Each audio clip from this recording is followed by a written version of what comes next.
We need some kind of song. Geeky Weekly won't go meekly.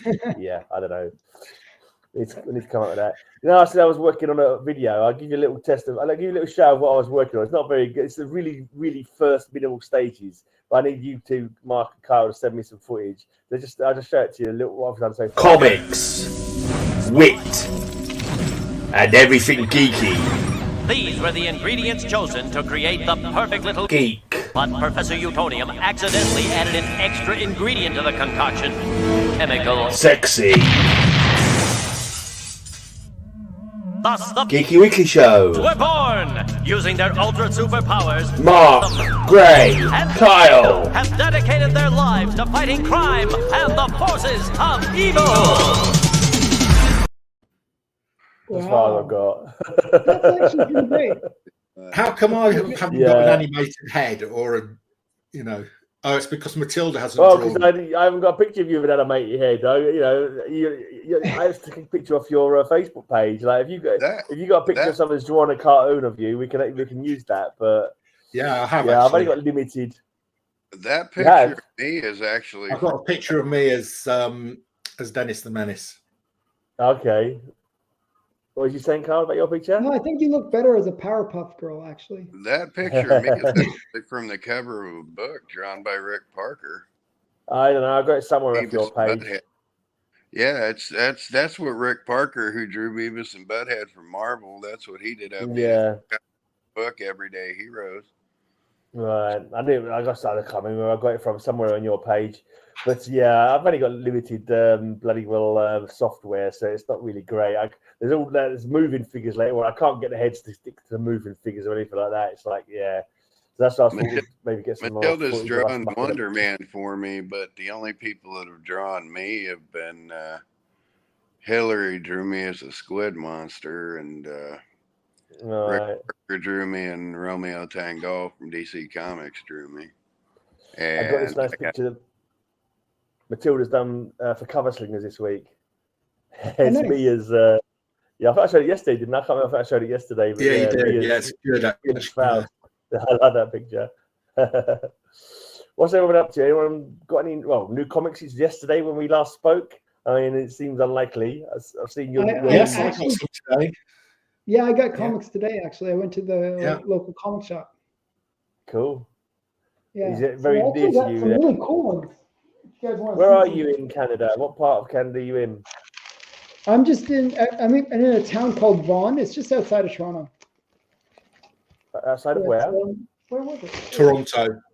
Oh, Toronto. Him and I are on the same timeline. Surprised. Is that Ontario? Is Toronto in Ontario or? Yeah. What? It's in Ontario. Yeah. Ontario, yeah. Cool. So you got good comic shops in up your neck of the woods, then, Alan, or? What? Have you got good comic shops in your neck of the woods? So the one that I go to is actually like a 30-minute drive. It's kind of annoying. There used to be one that was closer, but it closed down and then just became a back issue store. So to get new comics, I have to go like all across town. So you're still getting new comics as well as the old ones. Yeah. So these are all though they did have a Black Friday sale on back issues. So it's like, oh, I got to get a back issue. Okay. And then they didn't have anything. So the only back issue that I could find was Superboy. Only back issue I could find. So I got this for like $2 or whatever. But it's a really great Superboy. Yeah. I thought it was I've got most of that run. I'm still... cool. They must have had more than one back issue. Sure. What? No, they just didn't have any back issues. And so the stuff that they had was all kind of junky stuff. But I did get some cool, I got the Creep Show that came out. Oh yeah. Okay. I thought that was kind of cool. And then it's come out recently, is it? Yeah, it just came out today. Okay. And the other one I thought was really cool cover. One sec. Was this one? This is like the variant cover. See Batman in there somewhere. Yeah, that's Batman. It's Detective Comics 1066. Yeah. Can't quite see what's going on. Is there two people there? Is it just Batman? No, there's like a whole bunch. Can you see? It's like a Catwoman, Batwoman up there, and then Catwoman down here. Okay, yeah, I see I can Catwoman now. see- yeah, I've got it. Yeah. It's on And then a there's the rock other or girl something. there, right there as well. Yeah. I don't know if it's something to do with modern covers. I can hardly make out. I can never make them out on screen. It's like Yeah, no, it's too small, right? yeah. And the other one that I thought was kind of cool. Wait, I'm gonna find it. I think it's the old colours because there's not so many colours in there. It's more like the the limited colours, so they stand out more. Yeah, more The primary colours- colours. Yeah. This one was really cool. It's like Plastic Plastic Man, Man? as like as a vampire. Is that yeah. DC versus vampires? Yeah. Isn't that kind of cool though? Yeah, it is. I It's quite pretty like that. nasty, doesn't he? And Yeah, the other that's a big proper- one that came out this week is Yoda. And this is the 1-in-10 ratio variant. But $15, like, is it? I'm kind of like, old school Star Wars fan. Right. So those are all my new comics that I Mhm. bought. I bought a bunch actually more, but they're not really exciting. So I got some in the Okay. post today. Let's go look at your new comics then. So when I heard that James Gunn had mentioned Mr. Terrific, I went onto eBay to try and find Mr. Terrific's first Silver Age appearance in Justice League America 37. Original Okay. looking terrific. And I found it for 40 quid. It was somebody clearly who had not changed the prices, hadn't Okay. sort of picked up on the news, because this is selling for between $150 and $200 What in comic this is that? grade, which is a 7.0. So Justice I didn't League. realize that was his first. Oh, I've got Silver that. Age appearance. That's his first Silver Age appearance. I have his first Golden Age appearance, but not his Silver Age. Yeah. Well, that's Afraid the Golden Age one was out of my reach. There wasn't a lot available in the UK, whereas it's available at a pretty reasonable price as well. So yeah. Also, we've now got a UK version of Whatnot. Oh, nice. Yeah, you were it's saying called- that before. Yeah, it's called VOGT, VOGGT. I have no idea why it's called VOGT. But there's some UK guys going on there and setting up selling on VOT, and some of them are just selling stuff, and you can get some really good bargains. So on Friday, this guy, it was his first show. I felt a bit sorry for him actually.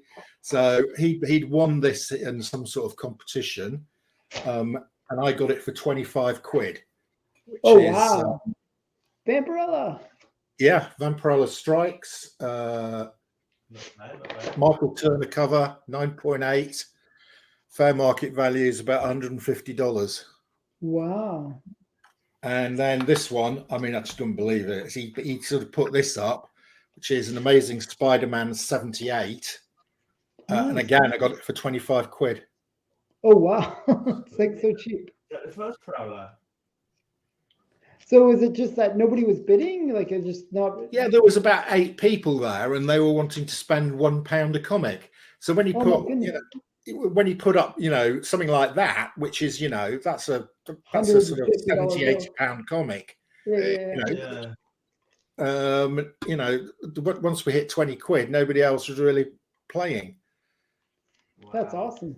It's not even worth the effort of selling on those places then, is it? I don't understand why people do it. Because you seem to always get bargains on Whatnot and on this new one. It's like you think the sellers would have more sense and go, you know what, I'll put them on eBay instead. I'll get more people looking at them at least. I mean, some of them are sent, there's a guy called Tim Plum who makes a living selling comics. He runs a huge operation it's quite big, called Hobgoblin's Hideaway. And he goes on there, but he runs it much more sensibly. You don't get as good bargains with him, and he'll only put up big books. He'll only put up big books once he's got, a decent number of people watching and people who are, he knows will bid towards the price. Having said that, you've got to start closer to the actual value, ain't you? Really? Well, this guy started these two at £1. Wow. That's dangerous. Blimey. Like if nobody bids. Yeah, definitely.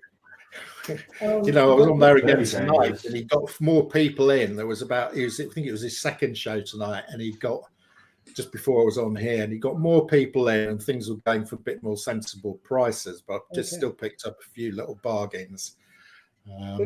Pick up a slab for the cost of the slab. Well, that 25 quid is less than the cost of the slab. Yeah, that's what I'm saying. Yeah, it's like, that's great. And it's a 9.8. No. Yeah, you can't argue with that, can you? So, you know, if I could just flog that on for 50 quid. Yeah. Easy. Yeah. Easily done. Anything else you've got to show there today? Yeah, I've just got some stuff. I'm sorting through, having got my room sorted out, and now sorting out all my boxes. So I've got the right, you know, got all the right comic, you know, sorting also all the Iron Man's in one box and the Captain America's in another box. So I've just got a few here that I've just been sorting, you know. Graham's battery died again. I can bet. I'm sure you've got this cover, Alan, but this is a fabulous one that just came out recently. I picked up 3 copies of this because I just thought it was great. Oh yeah. I picked that up too. That was just so nice.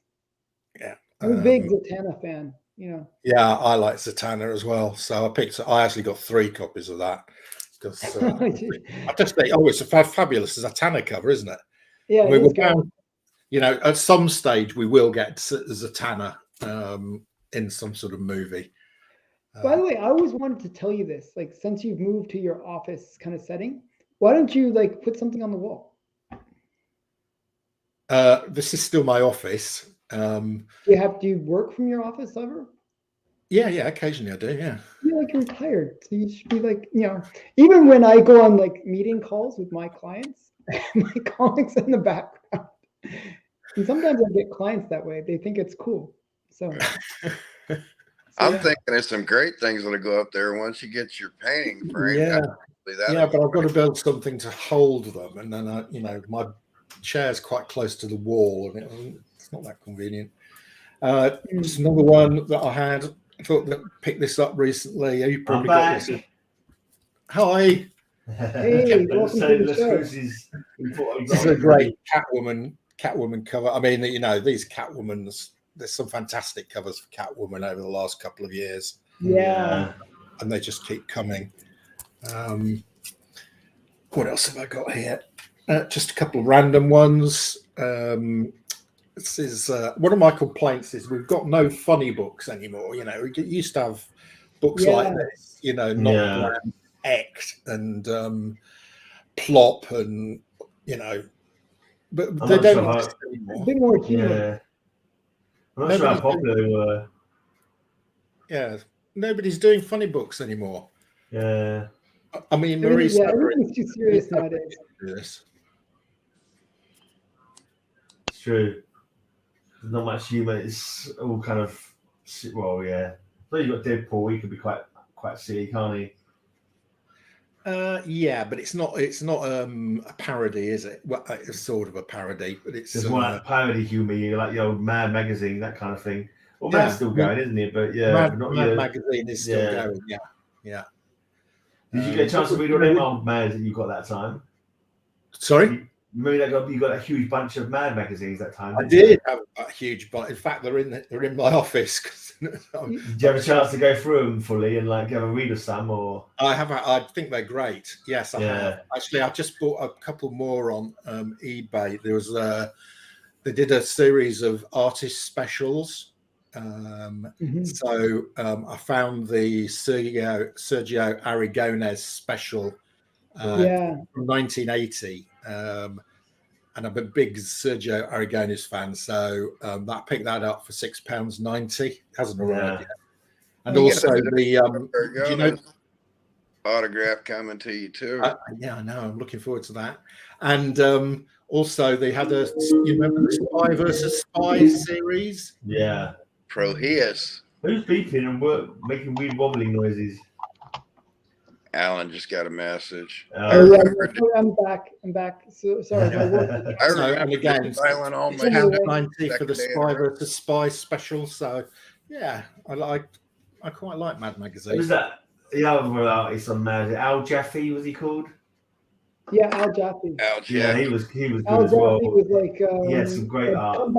comebacks to like smart comebacks was his big Right, thing. yeah, that kind of thing. Yeah. Proheus did Spy versus Spy.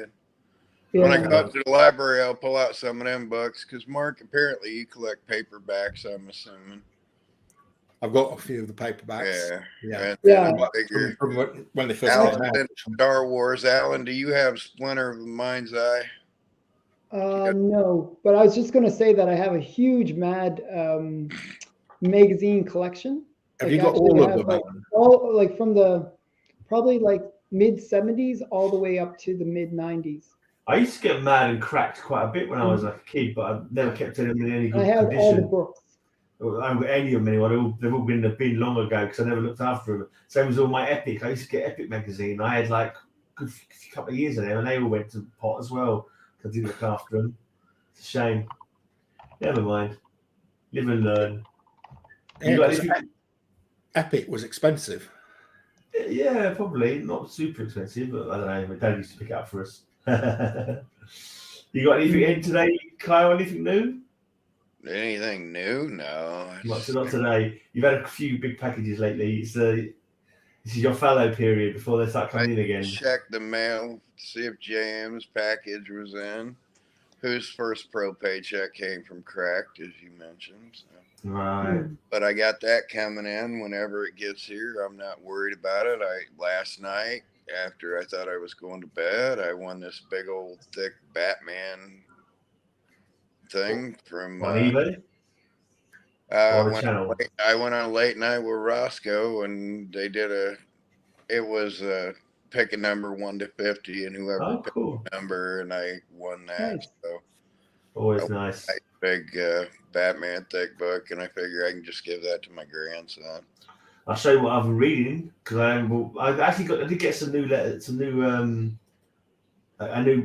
comics in today, but I didn't bring them with me. So I just bought I just read this one today. Hulk versus UFOs, Ironclad, and quite possibly the worst Conan cover ever. That is awful. I don't know. I've never seen. The name looks like Maneric or something like Mayrick. Valmeric. That may be the most actual potential what somebody like back then would look like. It certainly has got a very earthy feel to it. Actually, he does look, but he's kind of like I don't know. He has a really messed up face. Not as smooth as some of the other artists. Valmeric does great work, but that definitely ain't one of them. And this was just a great cover. I've seen people show a few times, and I just wanted it for myself. So I managed to pick up one. The cover, the front cover and the back cover in the middle of the comic are not talking terms or anything like that. So they've parted company long ago, but I've read it now, so it can stay nicely in its little package. And it looks nice in there. Yeah. And the other thing I've got with me is basically stuff I couldn't sell on eBay because they wanted to buy it off me. So I thought, screw it, I'm keeping it now. Then I'll read it myself. Some 5-parter called Harvest. It's a great connecting cover actually. Like they all connect together. I've only read the first two bits so far. Basically, it's like a doctor who is struck off and starts doing organ harvesting for the blinking underground illegal organ market. So it's like, okay, that's interesting. But he's kind of going against them. Now he realizes what they're doing. He's fighting against them. This is another one I couldn't sell, so I'm going to read this as well. Reality check. It's a 4. That's a reality check that you couldn't sell it. Yeah, basically. Well, I don't know. eBay to me, I don't know, just my comics, but I don't see there much like selling stuff on eBay, to be honest. So, every now and again I tend to sell ones that turn out to be 5 minutes later have gone up in price. It's like, oh, okay. It's like 5 minutes after I've sold it, they've suddenly got a franchise or something, or they're going to appear in the next movie. And it's like, oh, well, that's heartening to know. It's heartening to know the first meeting of Deadpool and Wolverine is now going for a lot more than what I just sold it for. But there you go. Such is life. So speaking of stuff you can't sell on eBay, you done set me aside that Pressman X-Men, didn't you? Yeah, if you want it, mate. Definitely. I set that aside for you. And Animal Man. I have got stacks and stacks of Animal Man. You got any doubles? Oh, I've got loads, mate. You know when I bought all those cheap comics for 10 pence each? Oh, right, yeah. I must have got about 200 Animal Man. If I send you my numbers, can you check Yeah, them? send me your numbers. You can have them for nothing. Oh, awesome. Actually, I always like nothing. Oh, yeah. If I'd known that, I would have bought them too. Yeah, I'm missing a few Animal Man too, actually. They had some really great covers. Send me your list. I don't. If I've got them, you can have them. There's only 4 I need now. Actually, looking at my list, there's only 4 I now need. It's a good run though. Have you actually read the Animal Man run? Yeah, I bought Animal Man when it first came out. I've got a complete run up in the attic. So all the ones I've got now are all dupes. Oh gosh, yeah. I've got I had the trades of them. I bought them all in the trades. I read them all in the trades, and for some reason I had a few on the comic books. I thought, I'm going to try. I think I had all of them after 17 for some reason, and I thought, well, this is silly. I've got like 17 missing. I might as well add them to my list and whittle it down a bit. Right. Do you want to start? Should we start looking at some of your nice old comics now, Ellen? Since we've got you in this time. Yeah. So actually, I did get a package in the mail today. And I was like unboxing it as you guys were talking. We're so boring. We're so boring. You guys are gonna be like, "This is kind of lame." So this is the one I got in the mail today. Princess Frog. Oh dear. I like picking up all the Disney movies. All right, fair enough. But I'm gonna show you some cool stuff. Wait, just trust me. Hey, I got cool stuff too. If you like it, mate, it's not lame. Well, this is a cool book. Can you see that? Yeah. Is it Adventures into the Unknown, is it? Adventures into the Unknown, number 58. Yeah. It's one of the 3D covers. Okay. So it's really cool, actually. This is a really cool series because what they do is they do these kind of 3D panels, like inside. Like you don't need to wear glasses, but you can view it in 3D. It's clever. Yeah, so I can show you what I mean. So this is the grail of the run, but I brought a bunch of others to kind of show you guys. So this is another one. Cool. You were interviewing somebody recently. Was it Joe who collects those? Yeah, Joe from Black Box Silver and Bronze. He collects these. So he told me about them and got me kind of into collecting them. So now I picked What era are they from? Are they 40s or? Yeah, like 50s. So they're kind of atomic age, are they? Or yeah, atomic age. No, not atomic age. Still golden age. Still golden age, all right. But I'll show you what I mean by the way that they do them. I'll actually want to open up a comic. This is a rare event for me. Was that Commander Battle? Did that say on that one?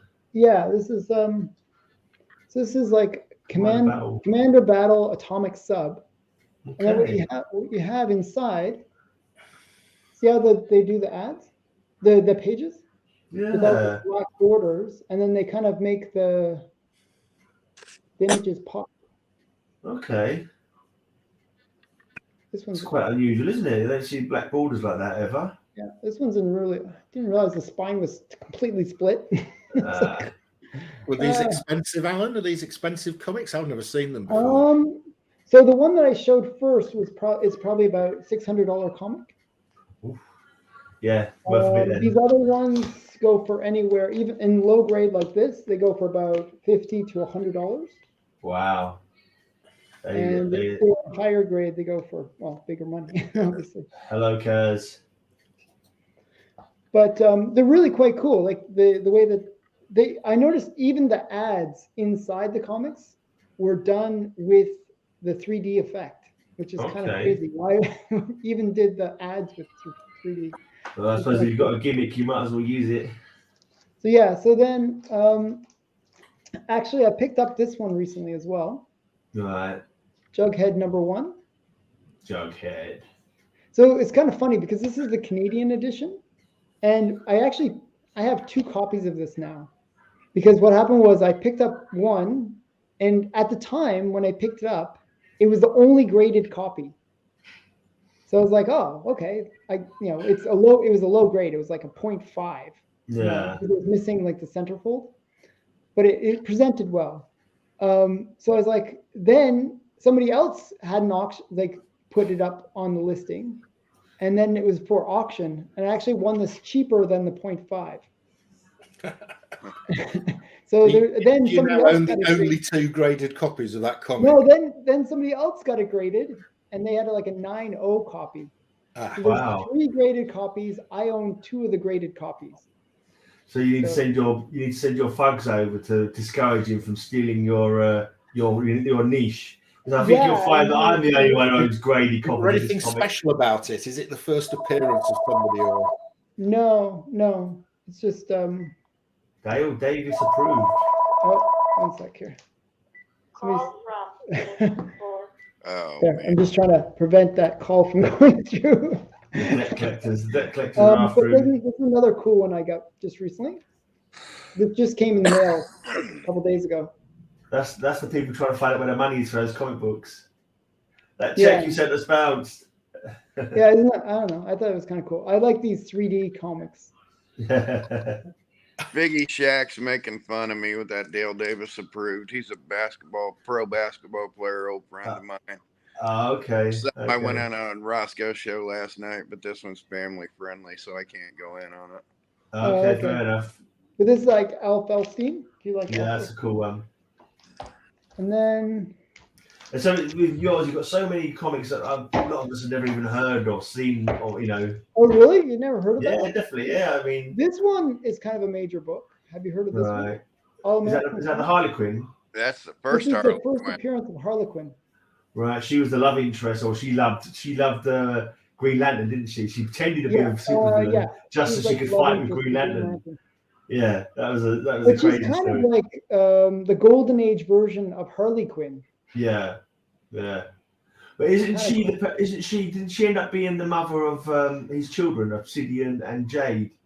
It was either her or I know that they got married, but that's all I know. They did get married, did they? Okay. Yeah, there is like a wedding cover one as well.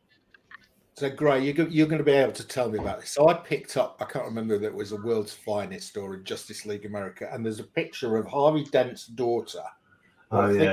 Joins the Justice League. Joella Dent, isn't it? Joella Dent. They called calling her Harley Quinn. Yeah, that's right. Yeah, she was being called Harley Quinn for a bit, wasn't she? Yeah. And here's a book that's totally under the radar that most people don't realize how significant it is. Bruce Lee. Yeah. Bruce Lee. Cool. So kind of cool. Like, and it's great that it's a photo cover because that's Bruce Lee. Sometimes I think to us, you're in Canada, but sometimes I think to myself, I'm glad I'm not in America because you can see so many, you get so many different more comics, so much more choice of comics. But then I'd probably be trying to get so many more runs myself if I had all these options there. It might be easier to find them, but it's easier to find new ones you want to get the whole runs of. And I've got enough boxes in my house as it is. And I thought this one was kind of cool. Oh yeah. I like these kind of like Dorian Gray kind of style. Yeah, that should be your theme for one of your future cover things, like beautiful women with skull heads. It's quite niche, but there's quite a few like that, though, isn't there? Like the beautiful woman whose face suddenly becomes a hideous mask of horror, Yeah, it's kind of weird. Usually, it's the other way around, right? Where the girl is pretty, but then the painting kind of in that particular one, It's like a reverse portrait of Dorian Gray, isn't it? Yeah. She's showing the ugly rather than the. So this is by L.B. Cole, he's kind of a major artist from the Golden Age.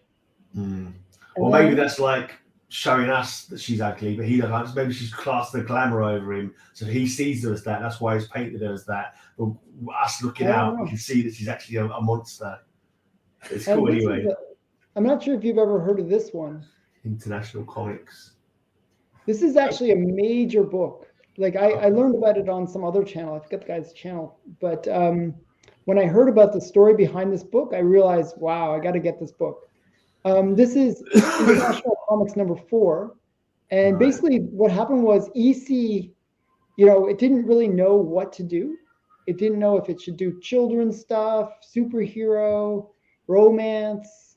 So what it did was it created this series called International Comics. And each book in the series was a different subject matter. So there's like detective stuff, there's superhero stuff, and this was the horror. I thought it was a bit horrific, yeah. It's like they're so- throwing everything at the wall to see what sticks, kind of. Yeah, policy. basically. And Yeah. then this kind of led to them going to that horror genre. Mm. So this was EC's first true horror full comic. Oh, this is before the. Oh, this is before they started doing horror. Vault of Horror, Crypt of Ah. Terror, all that stuff. I thought you meant after the Comics Code Authority came in that they started trying. No. This is before. This is right early, This right? is what led them to go into horror. Right. Because this one did well. so kind of a cool major key for. Interesting. DC. Why international comics? It's probably only sold in America. I have no idea why. That's like the World Series. Yeah. It's sort of a weird. John? Oh, let me And tell then you. I thought I showed a robot cover earlier. I just thought this one was really great too. Planet Comics. Nice. Yeah. Well, you've got a girl in a red dress, Alan. You can't go wrong. Yeah, you got the girl in the red dress. I love the little bubble helmets too. I always like the bubble helmets. And you got the giant robot. So I bought actually a bunch of Planet Comics. This is another one I picked up. Just showing lots of sexy legs. I know this is pre-Dave Stevens, but that reminds me a bit of Dave Stevens' cover. Well, the one I'm going to show next is influenced Dave Stevens a lot. Oh yeah. Okay. Yeah. So Dave Stevens cover swiped this later on. Yeah. Is it the two women on bikes in it, like flying bikes later when he does, doesn't he?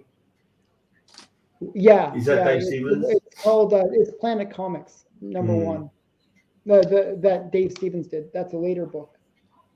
But the cool thing about this one is I actually found a Golden Age cover swipe of it. Okay. See, you can see I'm not sure. If you can Yeah, see. definitely similarities. Like it's like a horse instead of like a yeah. thing. And then He's got a sword in his hand as well, exactly the same. Yeah, it's cool. Isn't that cool?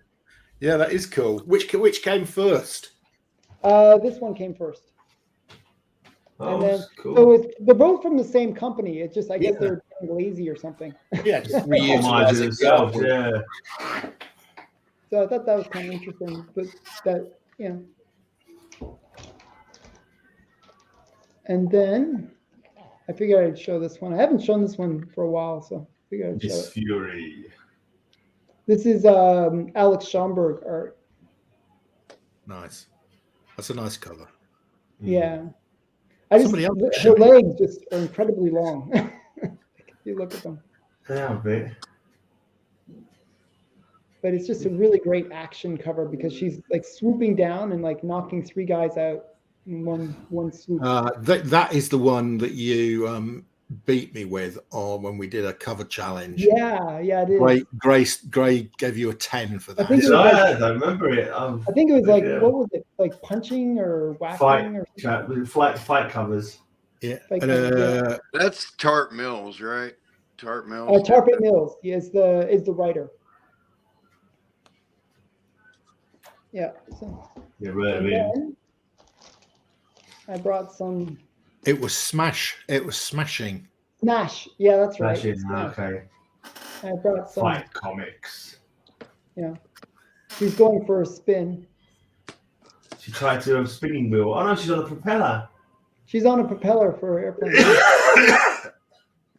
It's like one of those Japanese propaganda covers, right? Like, the Japanese soldier is tied her to a propeller and the hero's got to save her. And Yeah, they were there's bad even a guys. thing going on down here too. Can you see that? Or What's he's that? punching the Oh, guy punching and someone. Oh, shooting yeah, the I see other it. guy. Yeah. I There's think so much Madcap going on. showed someone tied to propeller comic once. There's not that Yeah, many of them I on. kind of like that trope of Mm. women being tied to like crazy things. I don't know why. And then I brought like a ton of stuff. I don't know how much stuff you guys want me to show before Well, you I'm you easy. just tell me when to wrap up and I'll just Yeah, I've got, unless Carl's got something else to show, I've literally only bought a few books with me. Amazing. What's that? Amazing stories. Is that? Amazing Adventures. Oh, Amazing Adventures. Classic cover there. This is Ziff Davis. Is that a robot kissing her? but it's I forget the artist's name. Alexanderson. Okay.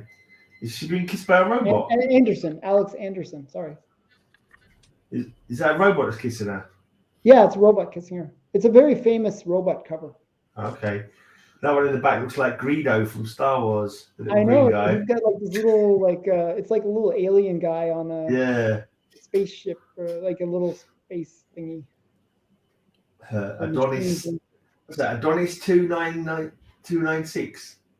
Is that the name of the robot? Adonis 29689. I would imagine so. Invasion of the Love Robots. Invasion of the Love Robots. Isn't that funny? Wow. You should have read that to start off with, mate. Honestly. The colours on that are really bright. What? This is in really great shape. Like, What dates? The only thing that kind of brought it down was there's a slight subscription crease down the middle. You can barely see it, but it's really in great condition. Yeah, it's great. So yeah, and then I brought some stuff that I really love. I really love this one, Junior. This is a headlight cover. Al Felstein again. I suppose so. Yeah. Alan, all your covers are headlight covers. The previous three, they're all headlight covers. Yeah, so this one is kind of cool because I don't know, like at this time, so Al Felstein, he did the cover, he did the interior art, he did the story, he did basically everything for the comic. But what he had told, it's like Fox. He said, I have some friends that can help me do it. And he basically, he was a one-man show that did the whole thing in order to like kind of get it done. Yeah. But at this time, like this was my favorite Al Felstein period where he was doing like just pure good girl art. Like, and it was kind of like a rip-off of Archie. Right. So there was Sunny, and there was those were the two big ones that he was doing. But he also did like Clarisse Archer as well, which was kind of cool. But whenever he draws his women, I don't know why, but it always looks like they're in a wet T-shirt contest. So, I don't know why. So it's kind of funny. Yeah, because you buy all these like beautiful old books and slabs and that. Did you ever get to read them, or do you read them online, or do you just I read them online, if I can. Like so, I've read I actually bought for the juniors and sunnies. Actually, because they're hard to find online, you can't actually find them to read online. Right. I bought a compendium that was like the complete collection. So I read that. Yeah, that's a bit modern. This is some modern stuff. I do collect some modern stuff. So I like Skylock. No headlights there, Mark. No headlights there. Well, there's rear lights. Tail lights. Tail lights, on the horizon. Yeah. So this, the funny thing is, I saw this book and I was like, oh, that's kind of a cool book, and I thought, I can pick it up like $5 or whatever. It's like a really expensive book. This one. It's not a cheap book. I wonder why. I don't know. Guys are perverts. I guess. I don't know. Yeah, that covers a 10.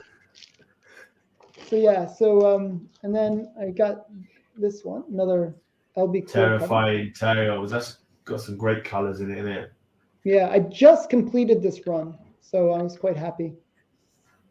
It's another issue's coming in the mail that will have. How many issues are in that run? Does it go one to something, or is it one of those ones that's got like 3 number ones? Weird. It goes. I think it's like Terrifying Tales, and then it goes Terrors of the Jungle. Oh. And then it goes back to Terrifying. It's just like it's all. That's really weird systems, didn't they? In them days, they didn't they didn't want to do number 1 because people didn't want to take a chance on a new book, so they'd start on a number 2 or a number 3 or something like that. They did have earlier numbers. It's just a weird numbering system. It was just like because it kind of changed names in between and then went back to the other name.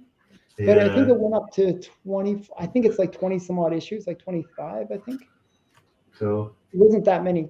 But the cool thing about this, I'm not sure if you're familiar with LB Cole, but he actually owned the publishing company at this point. And what he would do is he would, because he was a great artist, he had bought the rights to Novelty Press and all their books, and he would just reprint their stuff and then put on one of his awesome covers. Oh, okay. So he'd kind of like, spice it up a bit. And right. Usually the cover has nothing to do with the material, but it just looks good. The covers lied even in them days. Yeah. That's a shame. And I have one more that I can show. I have actually a ton more I can show, but I'll just show this one last one. I always like showing this. I just did wow. a cover challenge with this one. So. That is totally blatant, isn't it? The Blue Beetle barely appears on the front of his own book. It's relegated him to a tiny circle in the middle of there, so they can show some. He's on the cover though. That's all that matters, right? But just about. Anyone would think it's called the Red Hottie rather than the Blue Beetle. Yeah, he's not the first thing you look at, is he, Alan? He's not one, is he? It's kind of funny. Like Blue Beetle, like if you look at the early issues of Blue Beetle, it was like he was like front and center. He's like, it's like all him. If you look at the later issues, like in the 50s, like in numbering system, it's all good girl. Yeah, right. They realized something wanted. But that one is so blatant because there's a mirror. It's not only blinking tail light, you got headlights, rear lights, you got blinking everything almost. On that one. It's a Jack Kamen cover, so he's really he really knew how to kind of spice things up. He appreciated the female form. Yeah, and you've got the guy with the knife as well. It's a great cover. Yeah, it is a great cover. This one was one that was mentioned in Seduction of the Innocent, and it was one that was actually it was in the illustrations within Seduction of the Innocent. Okay. So it's like kind of like it's one of the grails of the Seduction of the Innocent collection. It was such a good cover that even Seduction of the Innocent wanted to show us it. Yeah, this one goes anywhere from I would say $500 to $1,000 per point. Oh, blimey! So this is like a $3,000 to $4,000 book. Just like crazy. Yeah. So it is the grail from the run. So that's I don't know. I have a ton more, but I'll I don't want to hog all the time. So here, I dug out some stuff if you want to see it. I was going to get the whole time because I've got nothing to show. You got some more comics to show, Kyle? Yeah, well, let Kyle show some stuff. I'll call back to some things, because the first collected Mad Spy. Yeah, I have all those. Yeah. Prohas paperback. Or Prohias, was it? Prohias, yeah. Prohias. Oh, that's interesting. Organization Mad. Three Ring Mad. I have that one. Yeah. I think I wrote a couple of their books at one time. I've still got them though. Yeah, I've got them. Now, relevant Star Wars. Splinter that's the one you were talking about. Splinter in the Mind's Eye. This is the first original Star Wars story, an extension of the first movie. This came out came out right after Star Wars and came out before Empire. So it's the first continuation of the canon, is it? It's a spin on George Lucas's idea, yeah, and canon, and they pulled stuff from this when the Marvel went on with it. And there's was that pre Star Wars in terms of the right after Star Wars. That's the first thing that Lucas got a hold of Alan Dean Foster and went, let's write some more. But is it like in terms of the order and chronologically? It literally follows A New Hope. Oh, really? Okay. And where they originally wanted to go with it. And there's a fun little Marvel paperback. Oh, that's interesting. Is that before they did it as the magazine size? All at the same time. Just literally all at the same time. They just crammed all that stuff out there, and then there's one of the solo. Solo's Revenge. That's interesting. Breaking news, folks. Pinky Shaxman's lost the nugget. Well, I'm still innocent here because I'm going to hold those off for later. Oh, here's a Will Eisner book not a lot of people have seen. 101 Outer Space Jokes.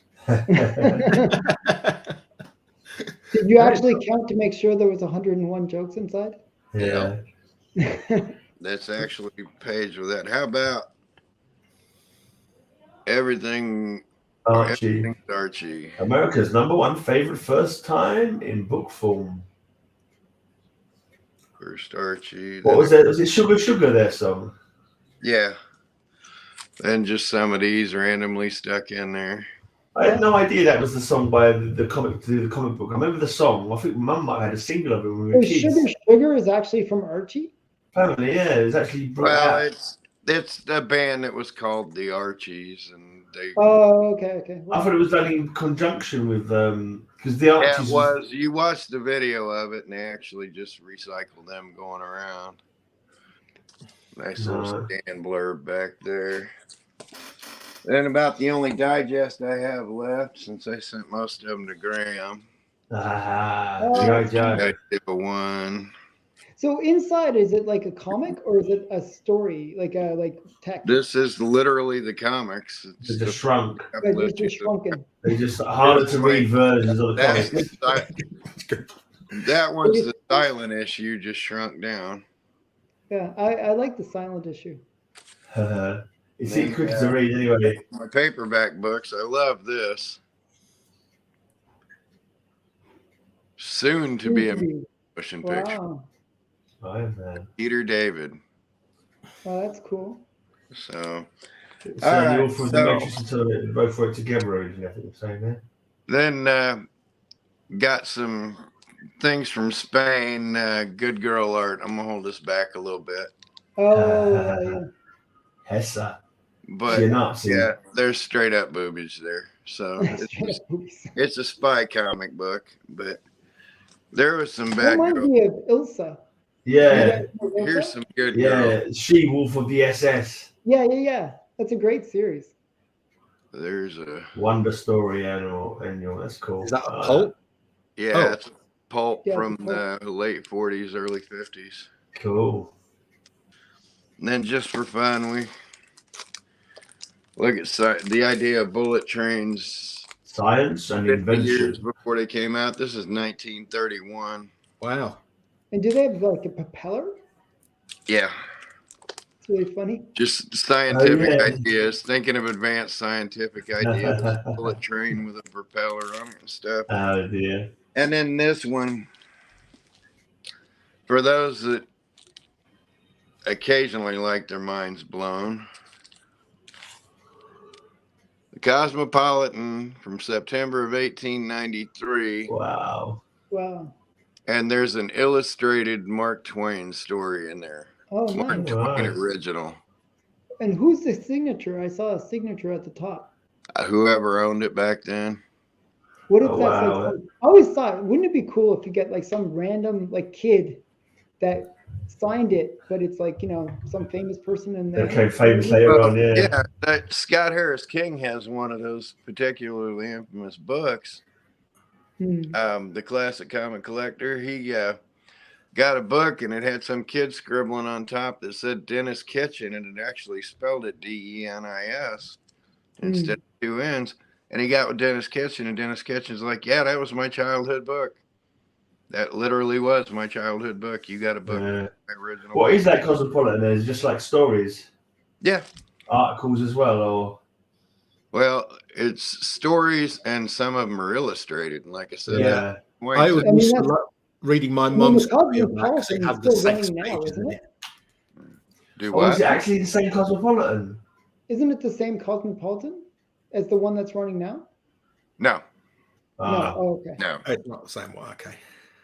No. 2.5 cents was it? Yeah. There it says 2.5 cents. 12.5 cents. Oh, 12.5. That's quite expensive, isn't it? Yeah. Oh, it's a thick book though. Yeah, this is how Mark Twain got paid in between big books being printed and stuff. Yeah. But that's actually for that. And then that's like, you know, I've got the St. Nicholas mags and stuff like that. Wouldn't that be like a lot of money? And yeah, you thought so. 12.5 cents in 1893 would have been quite a wedge. Yeah. Yeah. I mean, yeah. Are you ready for this one? When they were bigger, 1891, a quarter. 25 cents. 25 cents. You'd have to. I suppose like you say the price of 2 comics. I suppose I don't know. But then as things crashed, price 10 cents. 96. They were all over the place. They couldn't figure out. Maybe it was before the currency crash. Like there was a currency crash in the, I think 93. Yeah. So I mean, they were all over the place just trying to figure out their. They were in the bigger ones. They were catering to the well-to-do, and by this time, they were catering to anybody. But and then I can't just have one of anything, so. There's another one. Christmas number. You say? Number 1896, $1 a year, 10 cents per. Oh wow, $1 a year. Well, they're 12 inches, I guess, for the year. Yeah. You got extra cut free. Oh, that's nice. 1942. True stories. True story novellas. Illustrated novellas with stuff like Dumb Dora in it. Dumb Dora. Dumb Dora. Okay. Yeah, that's just a walk through history in that box. That's in there with these Argosies. I got these old Argosy pulps from the 30s and 40s. And then something kind of unique with the illustrations. Mechanics Illustrated. Okay. 1938. Was that stories of mechanics fixing engines and stuff? Or was it quite literally. I prefer the we go Blue back Beetle. to 1932, Hobbies and Practical Wireless. Okay, the ABC of wireless. Is that a British one? Two pence. Yeah, that's British. Making a rowing trainer all on your own. Yeah, we do a lot of rowing here. And then here's one of the inserts. That's got to be for posh school kids, a rowing trainer. A model altar. So have a sacrifice of people on. Yeah, just in case you ever need to. Every school sacrifice somebody. Yeah. How to summon the elder gods. Making this working model harbor. Okay. So that's just stuff I have randomly stuck in tubs that doesn't fit with comics, but I've got original first print Mark Twain books, which again aren't that difficult to get because they're only 100 and some years old, but that is very hard to get. I've never seen anybody with a magazine with an original Twain in it. Okay. So, ta-da. Do you want to do a quiz? Who's going to be Quizmaster? I'm going to be Quizmaster. I've got the questions here. Oh, good. So it is a pictorial quiz. Okay. I'm using a copy of, if you've got a copy of this, don't go and cheat and get it. Right. It's Wonder Woman issue 50 from 1991. And in it, there is Wonder Woman art from 10 artists. Oh, okay. No, that's no good to me. Oh, no. I can guess one or two of them, maybe. I reckon you'll get, I probably. Brian Bolland. Well, yeah. No, you have to look at the art and then say. That's it. You're right. I'll tell you, one of them is Brian Bolland. So I get a point for that anyway. Right, I'm going to start you off nice and easy. Okay. Yeah. All right. Have you all? So I'm going to trust you to tell me whether you get it or not. This, if you don't get this one, you deserve to be shot. This is the cover. So who's the artist here? I can't show you anymore because it says the name. Well, that looks new enough to be Perez. Perez. Is that Perez? You all correct. So you can each have a point for that one. That's a relief. Okay. Some of these are hard, so I don't. I'm not going to get most of them. I'm used to. I would have got about 4, Gray. I think you'll get. I think you'll get. Some of them are easy. Do you want a hard one or an easy one? Whatever comes up next. Okay. This is the first one. I can't even see who's done it. Oh, yes, I can. Okay. You've got to know the answer and able to. I've got to know the answer, right? So. Oh, the interior, is it? No, that's the. That looks like that's Boland. Oh, that's definitely Boland. It does look very Bolandish, yeah. You were going Boland? Boland, yeah. Looks like so you're all scoring 100% at the moment, having said you wouldn't do well. Okay. I'll be really impressed if any of you get this one. I'd never even heard of this person. Bill Jimenez. It's not the greatest way to see it on my screen. Can't really see that well, but my call is Phil Jimenez. I have no idea, but I'm gonna guess Esposito. I don't know. I can't even think of a name. Bob Hoskins. Bob Hoskins. You're right. I'd never heard of this person. So Cynthia Martin. Oh no, Cynthia Martin. No, I had no I idea. think she might have worked with Bob Hoskins at one point. Did she? Okay. Yeah, same studio, I'm sure. I'm going to give you an easy one now. Oh dear. It's not the greatest reproduction, but you should get this. I'm covering up. John Byrne. No. I have no idea. Yeah, I can't. Alan, you should definitely get this. You've met this person. I met this person.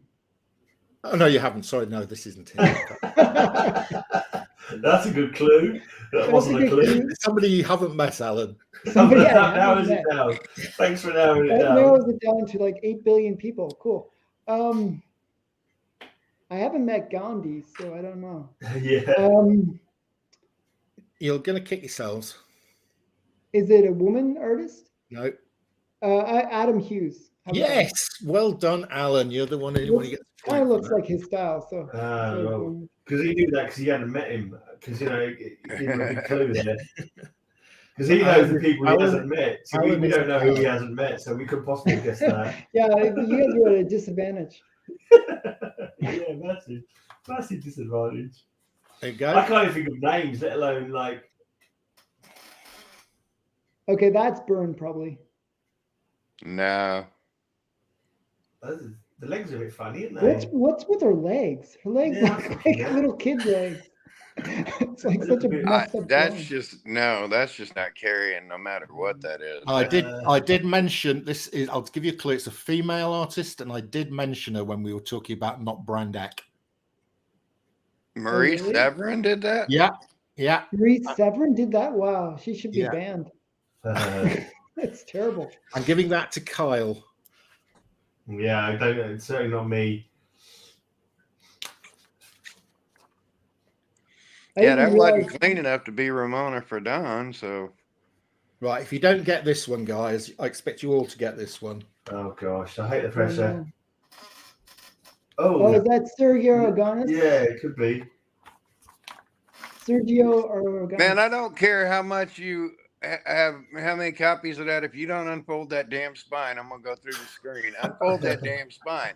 We all know You're like Sergio mangling the unfold that comic. damn spine. Like it's, I think you all got that one, didn't you? Well, no shit, but yeah, don't you fold a spine in front of me? Oh my god! like that comic. You're is triggering drawing in, mate. right You're now. triggering in. I don't Go- care if it's a use pound that book. poor Don't comic. fold the spine. Go and sit in your Right. safe space, Kyle. You'll be all right in a minute. Oh, Okay, so the one next door to it, I won't fold the spine. Oh, I reckon that's Matilda's favourite guy. Maybe. Oh no, maybe it's not. But it could be. No. What's his name? that looks Guy more in- like Diodato than The guy who did Hellboy. that's not Mignola. It's not No. Mignola. Okay. It's No, not, that- I would say not dissimilar to Mignola, actually. I have no That's- idea who that is. Kelly Jones. No, that's too dark to be Jimenez. So I'm trying to think of Wonder Woman artist, but I'm I trying don't to think think he right. necessarily worked. I mean, Brain Sergio Fogle. Aragonés wasn't known for working on Wonder Woman. Yeah, it's Well, really weird. Like, a Brayfogle. whole bunch of weird artists involved with this book. There's just a cover gallery, isn't it? So it's just like it's a cover gallery thing. that Is it almost somebody looks that we like should know? Gibbons. What if I said to you, what was this guy's famous book called? Mage. Really? Wagner? Yeah, Wagner, Matt yeah. Wagner, yeah. I was Okay. trying to think. Winter Grey. Wow. Wow. I don't even know how I knew that because I've never even read Mage. I don't know why Wagner jumped No, in I my head. have. I have Mage actually. Strangely, Wagner. Yeah. Right. Is there anybody else you're going to get? How many different artists were in? Do they have involved in that Harry book? G. Peter in there, or is it just You nobody? might. Yeah, do they have any of the Golden Age artists involved? No. I'm actually sitting here thinking, okay, it's going to be, the ones. I mean, I actually quite like this one. I hadn't heard. You might know the artist. That's quite nice. It is quite nice. It's my favourite, actually. Yeah. So, Is that Mike Kaluta? Say it, but No, That's not Mike Kaluta? no. it reminds me of somebody. I've seen something similar to this before. can you bring it up even closer to the mic, to the camera, or is that close you can get it? That still looks like Kaluta to me, so I don't know. No, It is an artist called P. Craig Russell. Okay. Oh, That's why it looks like Kaluta to me, because, P. Craig Russell. I heard the name. That's actually the one I like the most. Did a lot of Elric. P. Okay. Craig Russell did a lot of Elric. Right. And he has very much has the Mike Kaluta style. Okay, one more. Is that one of them? Is that another Boland? No, It's got the ink lines of Bolin, but Yeah. Yeah. his surname does begin with a B. Brian.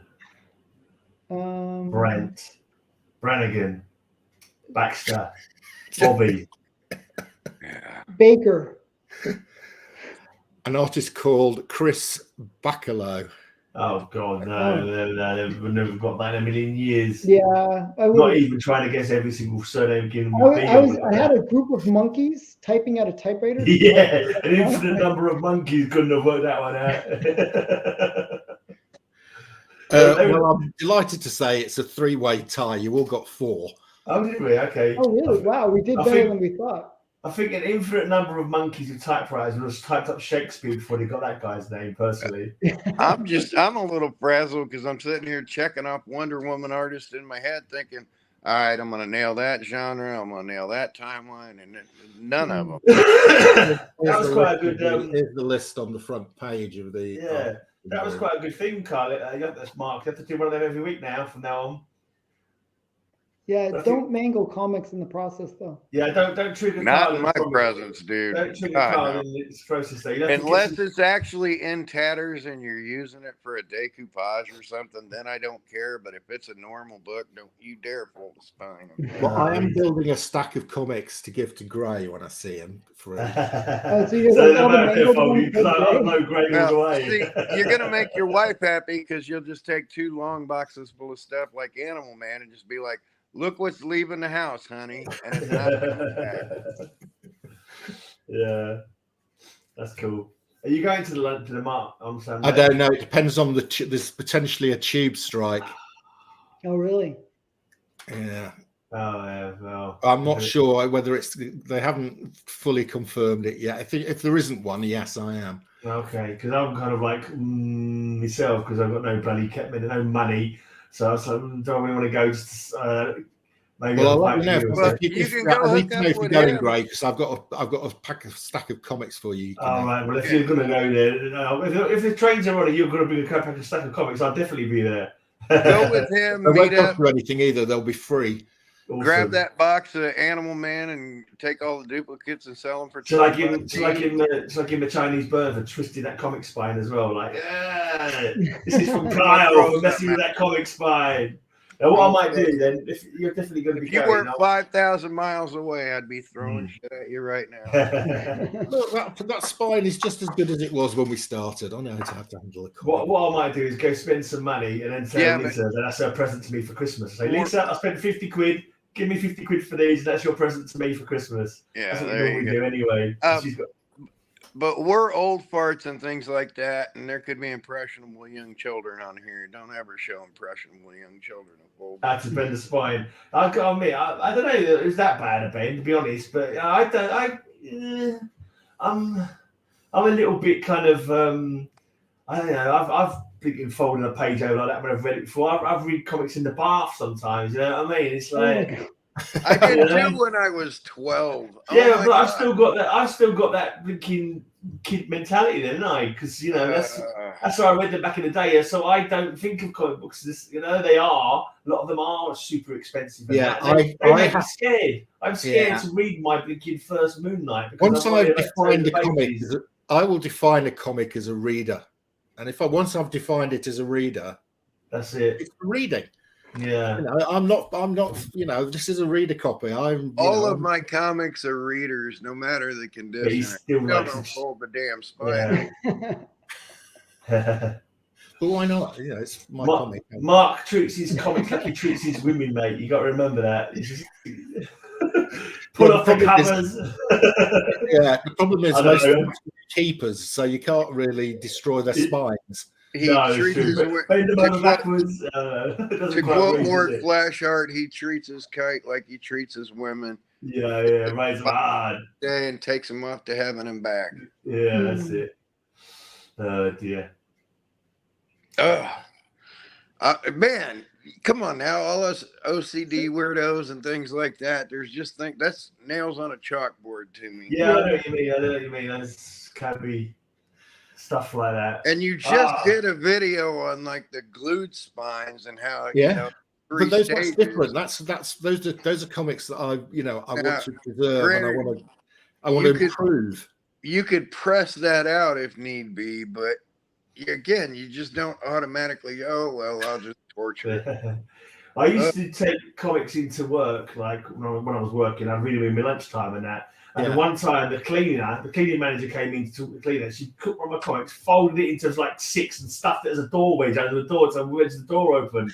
I blew my top. I was like, what the bloody, you can't just take people's property and bloody use it how you want. Lucky it was like a pound comic or something, but it was like, yeah. I mean, I don't know if you've seen, I do actually occasionally do comic restorations where I put the whole comic in water. Yeah. And soak it. Yeah, I've seen people doing that. And they can get rid of the browning and stuff. If it's got any, it completely drains it out, and especially if it's got water. You know how you get these water damage marks? Yeah. The best way to get rid of it, strangely, is to put it in more water. Yes, to completely soak it, because it takes all the stuff that's gone up the edges and it drains it all out. I mean, you have to do it the right way. And you have to be extremely careful when it's wet, because paper's very weak when it's wet. I'm guessing distilled water, right? How do you dry it off afterwards? Very slowly. I'm guessing you have to use distilled water, right? I generally use boiled water. Same thing, isn't it? Distilled water is boiled water. It's been cooled again. Yeah. That's what distilled water is, isn't it? I'm sure. Why would that be anyway? Why would the distilled water have to be used rather than just normal water? You don't want to leave any chalk. You don't want any chemicals or chemicals in the water would be displaced by the boiling. Distilled's basically run through charcoal, so it doesn't have all the crap in it. And humidity. I think I see Jerry the Jitterbug first dipping stuff in water. I'm like, what the hell? I won't watch those, and I don't want to know, and I don't want to know. He brings them up a treat, mate. Though he brings them up a treat. He treats them like beautiful little babies, and he turns them in. He turns an ugly duckling into a beautiful swan again. Exactly. His stuff is great. Yeah, but to me, it's still like dipping the baby in the bath water. You just don't do it. I'm gonna be sending a few books his way, actually. Yeah. I could see you trying your hand at that yourself at some point, Alan, because I can imagine. I'm like the most terrified to do that. Like I never press, I never do anything. The way I press books is I get a stack of comics and put them on top of the comic as a press, natural press. That's called pressing. It doesn't work that well, particularly. No. I figure with mine, they are what they are, and if somebody gets one of mine and wants to upgrade it, knock yourselves out. So, speaking of getting some of mine, and again, I'm so sorry about that Pinocchio just giving away. Oh, it's okay. Don't worry about it. Don't worry about it. But why don't you gloat with those on front of Mark? Because has he seen them yet? It's an unboxing video that's going to be airing later on my channel. Okay. Now the we don't get exclusive, Popeye. Was No I excuses. kidding about that? Except for the rusted staples. Was that not It's the really most nice, except for double the staples. 1936 book ever? Yeah, I couldn't almost feel like believe if I could just find like old staples and then do the replace, and nobody would know, because I mean, that it's a thing really looked nice like book. it spent 80 years in somebody's hope chest.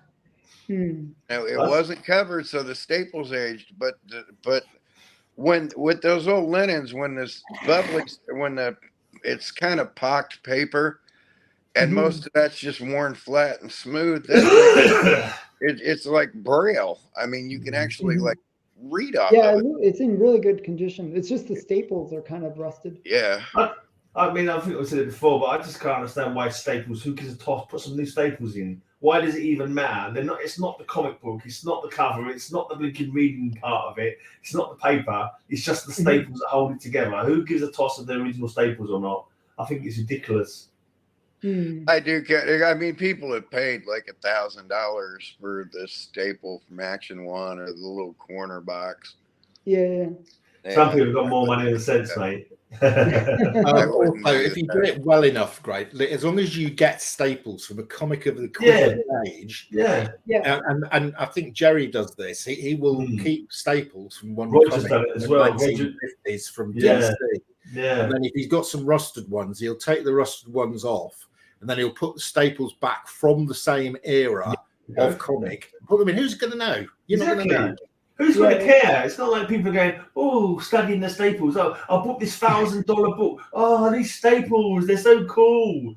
You know, they're looking at the artwork and the cover and reading the story or having it in a slab looking beautiful on the shelf. The first thing I always read on every comic is the staples. Oh, it's Alan. Alan's why they do it then. Alan's the one that's ruined it for everybody.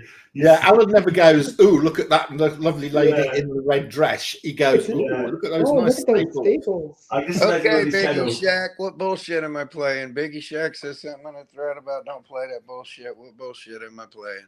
I don't know. That was a while back. I want to know what he's thinking there because I want to figure out, you know, if I'm playing some kind of bullshit somewhere. I don't know what he was talking about, mate. I didn't even see that one come out. So, Mark, did you watch, speaking of BS, did you watch the video I showed where I was competing with the big books? Did you watch that? I did watch some of it. It was too painful. It went on too long. And I had to sort of skip and find the right bit. So it was me, Biggie Shack, and Man Cave Comics all on one team. And we were all showing like the biggest books, okay? Like we were showing these like, you know, I was showing Wonder Woman 1 and they were showing like Hulk 2 and like, you know, Caveman had like some Hitler cover that was like, you know, $1 million comic, you know. And the team that we were going up against, they were showing Roscoe. It was Roscoe. He was showing like Street Sharks and like just the crappiest comics ever. And they were totally winning every time. Yeah, it's weird, isn't it? Yeah, this is what he was talking about. He was saying you don't do that bending the spine bullshit. That's what he was saying. He's saying you don't play that bullshit. You don't bend the stuff. You don't bend the spines. Is basically what he's saying there. It's pretty painful. So he's agreeing with you. Yeah, it is pretty painful. I agree. He wasn't accusing you of playing bullshit. He was saying that you don't play that. Yeah, you play. Yeah. Basically, he was having to go Mark. Really, fair enough. I'm sorry. I can look in my 50-cent comic, man, and I just don't have the Don't upset me, otherwise I'm going to bend the spine. Yeah, exactly. He's holding that coat for ransom. He's going to rust up the staples as well to annoy Alan. Oh no! That's like the Space Beaver I showed off yesterday. Anybody know the Canadian book Space Beaver? Space Beaver.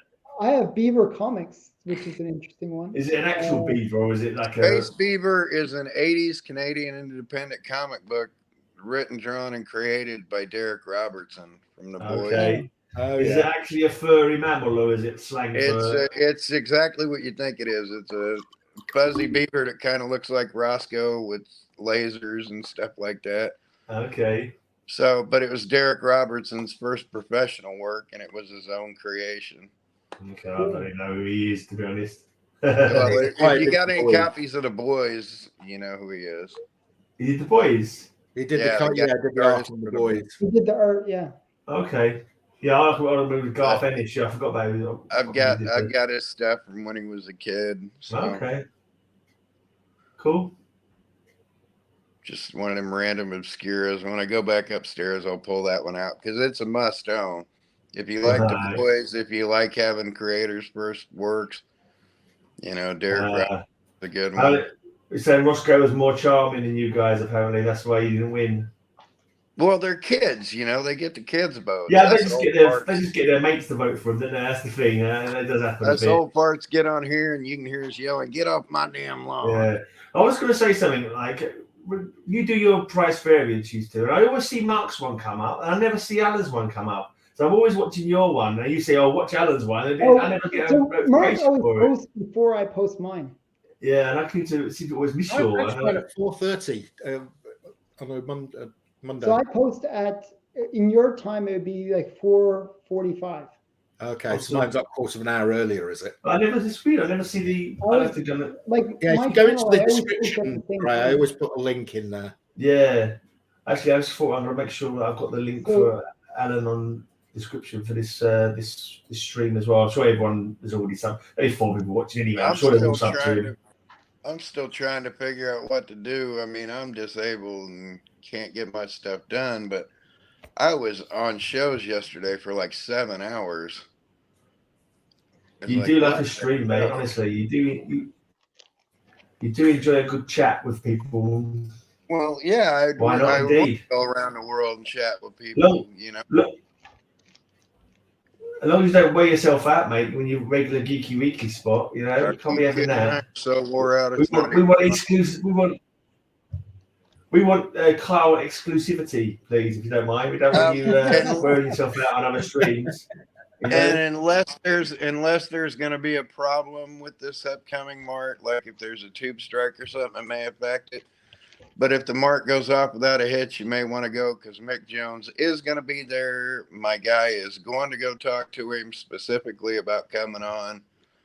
I'm not even going to try and go through his press agent right now. I'm going to just try and go person to person with him. But I'm going to get a call from the Mart and find out if he's a go or not. So okay, great. And this is the guy from the Clash. Yeah, I confused him with someone else. Okay, he's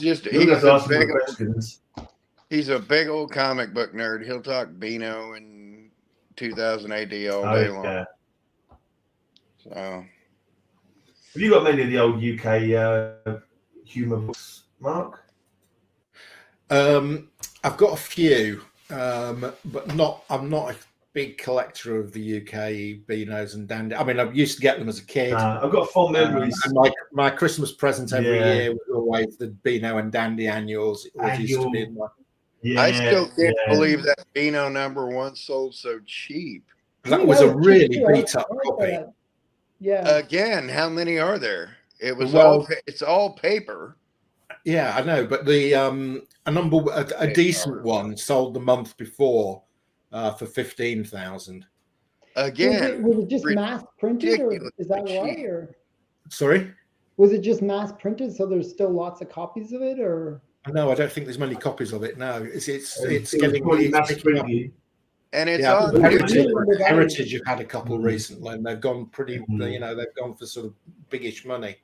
Biggish 15,000 is not biggish money for a #1 from 1938 on newsprint. No, it's the world's longest running comic, of course. Yeah, I mean, to me, it seems like a major historical comic. Yeah, that I mean, boggles my mind that the fact those don't sell as much. But it's not known outside of the UK, really. Yeah, it's not known by Americans, so it doesn't have the market.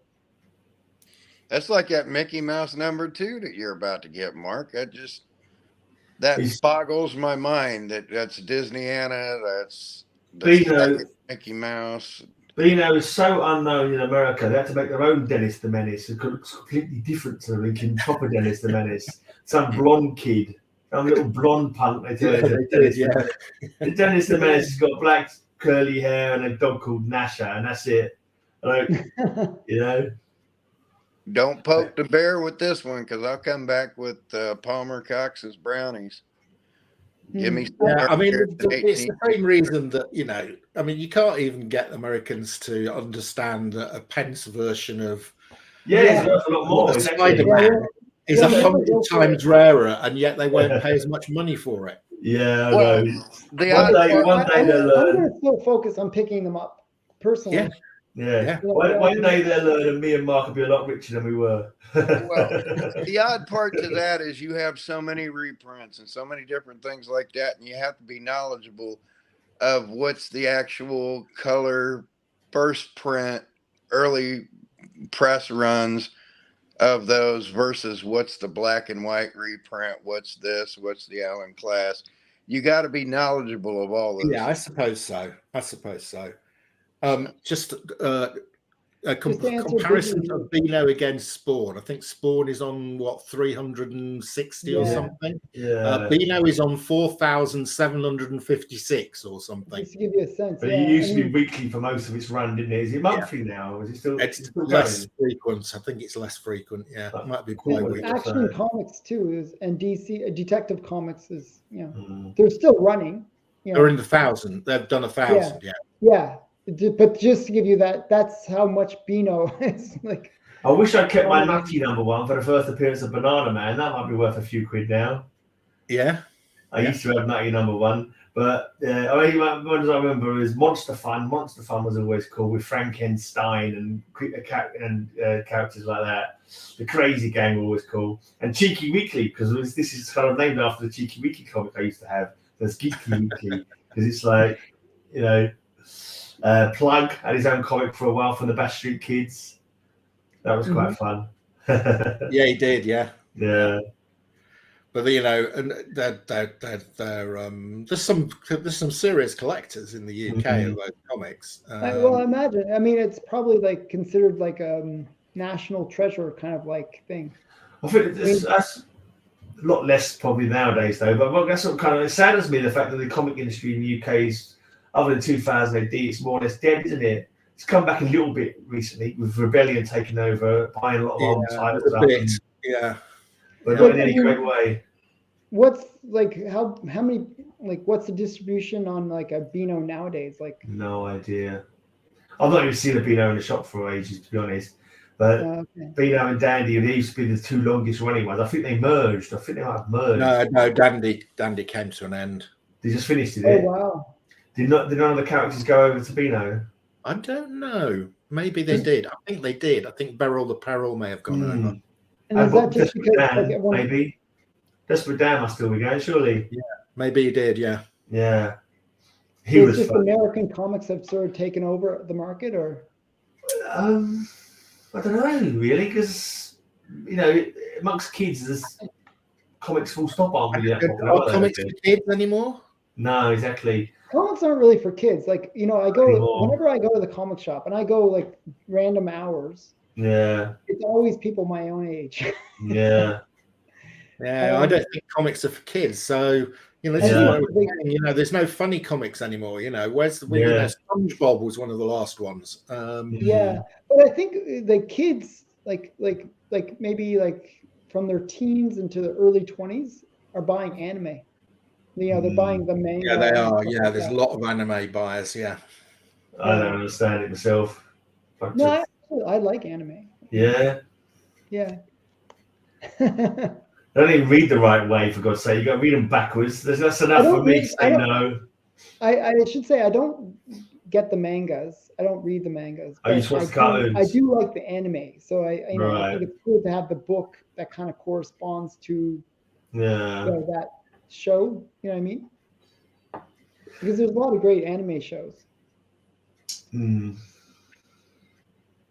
not sure if you watch anime much, but I don't watch it at all. Mostly I watch is play YouTube videos. I'm just sitting trolling through YouTube rather. I don't hardly watch TV anymore. Anytime I turn my TV in at home is to play a video game. Yeah, I don't watch TV much either. Like I watch a lot of YouTube. Like I usually have YouTube playing in the background whenever I'm working. So I'm just like watching YouTube all day. I suppose like people's entertainment has changed for like as the kids aren't reading comic books anymore. We're not watching television anymore. We're doing different things. Maybe it's probably plenty. There obviously are plenty of people still watching television. But then you got all these streaming services that most people are watching stuff on now, aren't they?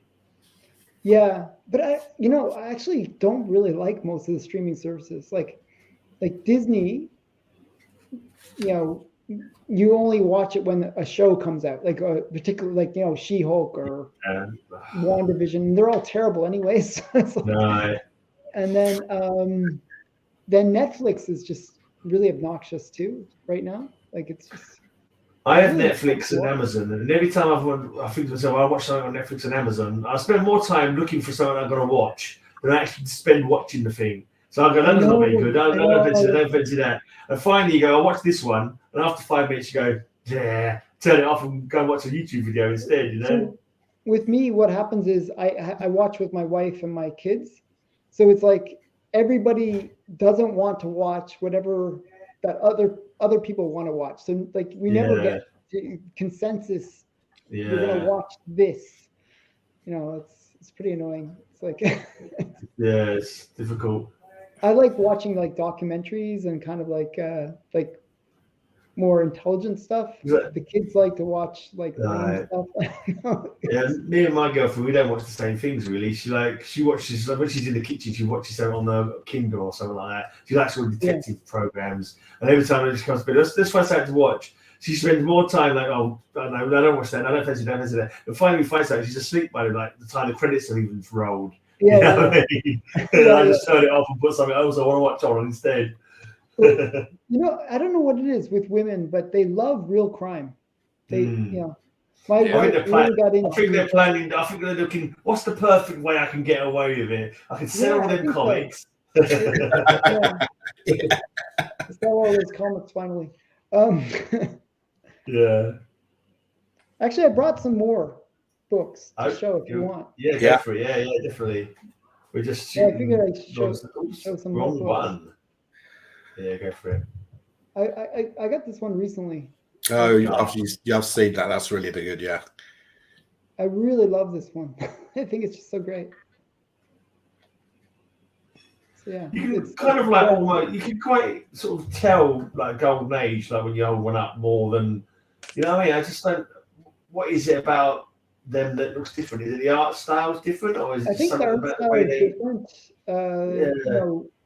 And they would never do this kind of, like this would be considered sexist or something. It's Yeah, that's true. Yeah, the patriarchy. This is like patriarchy. This is exactly. But and then another one I think I've shown this before, but I'll show it again. Schomburg. I think there's something as well about what we discussed earlier about the primary colors. The printing processes weren't as complex, and therefore you get much brighter primary colors. If you look at some of these modern comics, right? You said, "Oh, I can't see it," because they've got all these shades of grey. Yeah, you're right. Yeah, it's a lot more primary. That's a really busy cover, that one, isn't it? Wow, that's so busy. Yeah, so much is going on. So this one, you got the hot poker right there. Got the girl in bondage. And you got more hot pokers over here getting ready. You got all the hooded figures and stuff. And you got Black Terror and Samson, I think his name is, this guy. And then Fighting Yank. Yeah. Just like a whole bunch of so many characters back in the day. There's so many characters, so many companies. Now you think about it, there's very few like new companies. I think there's probably a lot more than you realize actually in the modern day. And this is another. Can you see this one? Yeah, Rocket to the Moon. To the moon. Yeah, I don't know. This is just I think this is George Orlando. Joe Orlando. George. That looks like the sort of woman that Captain Kirk would meet. Yeah, I know. It's very. Yeah. The Immortal Biggie wants to see your first Mr. Terrific, Alan. My first Mr. Terrific is my Sensation Comics #1. And it's in the basement. The other one that I got that I really like. But what is the first Mr. Terrific's real name? Bob. I don't know. You don't. Come on, guys. Come on. Who knows the answer to that one? I don't know. Mark, do you know Mr. Terrific, the original Mr. Terrific's first real name? Oh, I looked this up the other day because I looked it. I saw it recently too. But I looked it up on Wikipedia and I still can't remember. Do you know, Kyle? Not a clue. He's Terry Sloan. Terry really? Sloan is the first Mr. Terrific's name, yeah. So actually, like the funny thing is, I actually just looked it up recently too because they were talking. There was so much buzz around Mr. Terrific, and then I was like, looking up. Well, I thought it was going to be the second Mr. Terrific they're talking about, though. Yeah, that's why I was looking it up. It is going to be the second one, yeah. Yeah, Michael Holt knows. And stuff. But, so I didn't know it. Oh well, but I don't know. I like this one. I'm cool. Pretty sure Mandrake made up him because he was on the Spectre one where Mr. Terrific first turned up. That Mr. Terrific was a Spectre character, first one of the late Spectre ones. Namora. You want to trade that, don't you? I'm not giving this one up. This is, but it's not complete. Actually, it's missing. I think it's missing a centerfold or something. Okay. But it, doesn't affect story. But it's a incomplete copy. Yeah. Well, it's still more of that comic that most people have got. Yeah, yeah. But it's a really great cover. I haven't got the centerfold. Kal-El. You're showing all that golden age. I just hit you back with some Canadian trash here. Oh, okay. Sultry Teenage Super Fox. Oh yeah, he's going to want to swap that. I like that. No. You want that mint condition complete copy of Sultry Teenage Super Fox in exchange for Namora. It's a great deal. It's a Rich Buckler This is creation. the first Silver Age Mr. Terrific. Immortal Biggies. Oh yeah. And that's Justice League 37, but he appears in the Golden Age. I've got that one. I was trying to say my microphone was broken up earlier, but I've got that one recently. But I think I think it's like no cover on it. Like loose cover, I'm sure. But hey, I got Sultry Teenage Super Fox's number 2 as well. So. Oh wow, that's it then. You might as well sell the rest of your books, mate. But, keep Rich them. Buckler. Rich Buckler. Can't beat that one. Those are cool. I got some sexy stuff too. There's some sexy stuff. Fight Comics. The nude cover. Yeah. So Luke Kal-El. Hawaiian booby doobage. Oh yeah. Yeah, so she's just wearing a hula. Ah. Yeah, there's not a lot of fighting going on in Fight. No, I wouldn't want to fight her either. No, but you got like the guys at the bottom, like get all these Japanese soldiers kind of coming. Oh right, yes, somebody's grabbed a foot. Yeah, okay. Yeah. So like surprise. So I'll see your Fight Comics from Wartime with Space Beaver. Oh, there's Space Beaver. Beaver. I think I've actually seen Space Beaver before. That does look like Roscoe. That's what I'm saying. You can see Roscoe now. Yeah, and that little turtle guy, is that you? It's got to get to the page. Okay, it's further. You're gonna bend the spine to show us? I don't think he is. Where did it go? Well, it's in the back. That's right. This thing was in the back. I was like, wait, where's the turtle guy artist page and things like that? It's in the back before these. Created, written, and drawn by Derek Robertson back when he was just a kid. Okay, yeah. Wow. So 1986 Canadian indie. I didn't know he was the guy who did The Boys, to be honest. So that's where he started. That's his first indie book. And that's the first comic appearance of Roscoe too, right? Yeah. Roscoe Years and Kyle. before Roscoe was born, actually. You still got some more. I brought. This is Matt Baker. Crime Reporter. Crime Reporter number 2. This is a really hard book to find. Actually, It looks like he's committing a crime. I know. I'm not sure if you can see it, but you can. There's like a line. Yeah. He's like shooting, isn't he? He's shooting, and it's going right into her hand. It's like really crazy cover. All right. So you're coming with rare Matt Baker. Yeah, it's a great. I'm gonna come with more. Oh, you're gonna throw Reagan's Raiders. How about Reagan's Raiders? I think I actually have that. Like, is that as in Ronald? Yeah. My And God. there's issue number 2. And again, this is Canadian. This isn't even an American thing. This is a straight up parody. So you come with Matt Baker, I come with Reagan's Raiders. Oh my God. Yeah. You know, and again, Rich Buckler. I think someone should have made a Thatcher comic, Mark, thinking about it. Now that I've seen Reagan's Raiders, there should definitely have been a Thatcher comic. Yeah. Yeah. Yeah. What you got the answer to that, Alan? Yeah. Actually, John Major, the Terminator, would have been a good comic as well. How about Dick Ayers' creation, Dr. Wonder? Dr. Wonder. Here's more Matt Baker to kind of. More Matt Baker. Now, you just keep coming with the Matt Baker. What's that, Root or Boot? This is the Zoot. Zoot. Like the old suits they used to wear, the old Zoot suits. Zoot. And that's Zoot Rula, comics. the girl. That's the name of the girl. Zerula, is it? Rula. So the spine's a bit broken there. But he's just a shadow. No, that was good. No, her spine. She looks like a back looks kind of like weird, but I think. Oh yeah, she's arched. Yeah, kind of like. You know. I think her hand and the shadow is covering her bit. She looks like she goes into a skinny bit. But it's just behind her hand, I think. Yeah. She's just arched back a bit. Yeah. She pulled the bow, right? Yeah. And then I don't know. I feel like I've shown this before, but I'll show it again. Crime suspense stories. Oh yeah. This is one of the ones that was mentioned in the Senate hearings. Oh yeah. Not seduction, but in the Senate hearings because he's murdering his wife. Have you got a list of all those that you're trying to collect? So yeah. So actually, I just picked up 2 of the Seduction of the Innocent books recently. I'm only missing 4 now. How many are there in that list? Like about 155. Wow. And do you know of other collectors, or is there like a collectors club of people who are trying to get them? Do you know? I don't know, but there is a you know the guy Blizzard on eBay? No. He sells like amazing books, okay? He has a website where he basically has listed out all the books that were mentioned in Destruction of the Innocent. Okay, I get the feeling he might be an eBay shop that it's too out of my pocket, to be honest.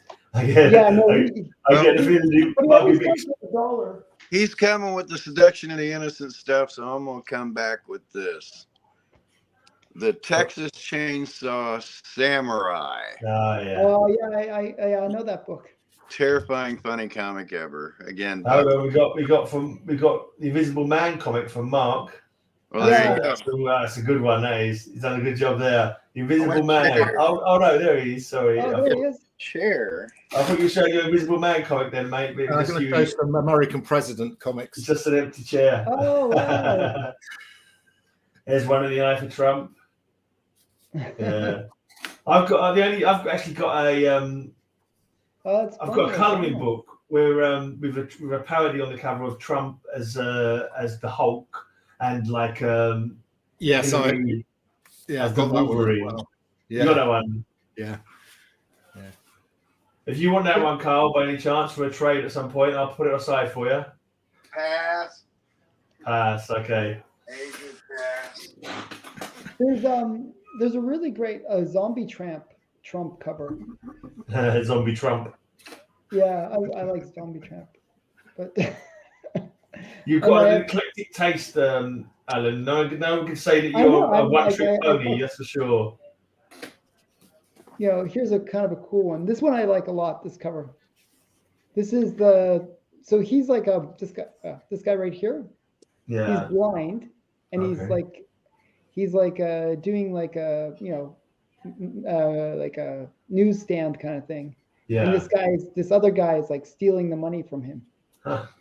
What a crumb. Yeah. So this was like mentioned. This is from Destruction Innocent. Yeah. They got the Golden Age. They do tell a good story on the cover as well, don't they? They do have so this is Charles B. Rowe, and he would like tell a whole story just in the cover. And it was some of his stuff is quite brilliant. That's why I think the comics are not selling now because the covers are just like a nice bit of art. But there's nothing usually grab people, nowadays it's just like some model, like it's like a portrait kind of basically. Yeah. I think He that they're keeps kind of. coming with the thunder. How about some must-own presidential obscura? Oh, Oh, dear. Jimmy Carter. It's Okay, I'll get one peanut president farmer, isn't it? too. Is he the peanut farmer? Oh, Truman is that? Neil Adams, the peanut farmer's own coloring book. Oh, wow. Oh wow. And it actually goes into Let me finish this one. like releasing marijuana incarcerations way back in 1975. Oh, wow. They're doing that again now, aren't they? This was a promotion as part of Carter running for president. Okay. Did he actually do that though, or not? Did he change his mind when he got in power, or was that one he lost on? There you go, by Neil Adams and Bob McLeod. Oh Okay. wow. That's pretty cool. Is that before his first term, or was it when he didn't get in? This is a year before he was elected. Okay, so it's first because he had one term, didn't he? And he got Yeah. elected by Reagan. Harry Truman. Wow, that's got to be old, isn't it? Yeah, this is from like 40s. Right. I think 48 or something like that. This one was mentioned in Seduction Innocent. Okay, what for? Because Doesn't get his willy out, does he? historical accuracy. Oh, okay. So they're saying it was wrong then, were they? Yeah, but this one is like a near mint condition, actually, strangely enough. It was in a warehouse find. It's a warehouse find. That's good. Your mom helped track that one down. Yeah. And then you guys were showing Mad earlier, so I just grabbed a Mad. Yeah.